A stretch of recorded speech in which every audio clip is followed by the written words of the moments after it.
नमस्कार साथियों, मेरे YouTube channel Hemraj Chauhan official में आप सभी का एक बार फिर से बहुत स्वागत है। शायद सोशल मीडिया में ये वीडियो आपने भी देख लिया होगा, जिस वीडियो में उत्तराखंड पुलिस का एक जवान जिसका नाम शेर सिंह है, वो जंतर मंतर पर अपने इस्तीफा देने का ऐलान कर रहा है। उसने बताया कि उत्तराखंड में पटवारी परीक्षा के जो पेपर है वो परचून की दुकान में मिलते हैं।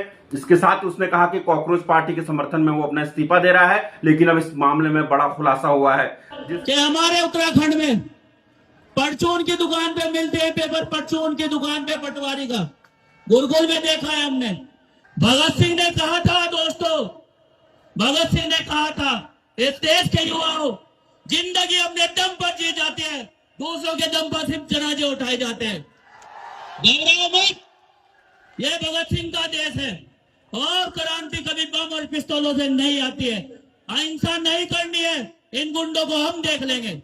क्रांति आती है विचारों से और विचार कर कभी मरते नहीं। आपका जो हरे हक अधिकार छीन करके जो बागी बनाना चाहते हो, अगर हक की लड़ाई लड़ना बागी होना है तो हाँ है हम बागी। और आज से उत्तराखंड पुलिस की नौकरी से शेर सिंह रिजाइन करता है। लगाओ हाथ आज के बाद अभिजीत भाई को, हम बताएंगे तुम्हें लोकतंत्र कैसे चलता है।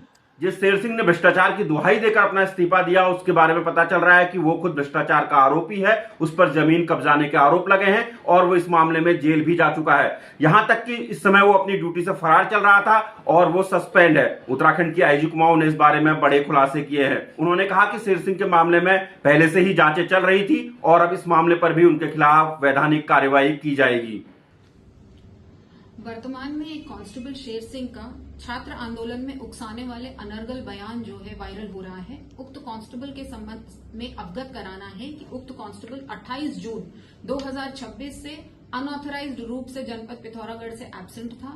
उस संदर्भ में एसपी पिथौरागढ़ द्वारा उसको नोटिस दिया गया था, जिसका जवाब न मिलने पर 20 जुलाई 2026 को उसको सस्पेंड कर दिया गया था। उक्त कांस्टेबल का पूर्व में भी आपराधिक इतिहास रहा है।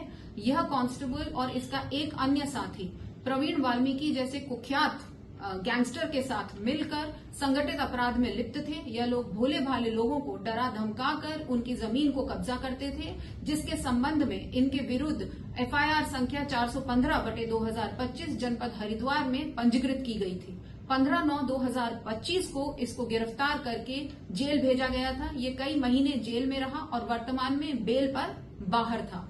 इस संदर्भ में भी इसके खिलाफ डिसमिसल की कार्रवाई चल रही थी और वर्तमान में इसके द्वारा जो अनर्गल वक्तव्य दिया गया है, उसके संबंध में आवश्यक वैधानिक एवं डिपार्टमेंटल कार्रवाई अमल में लाई जा रही है।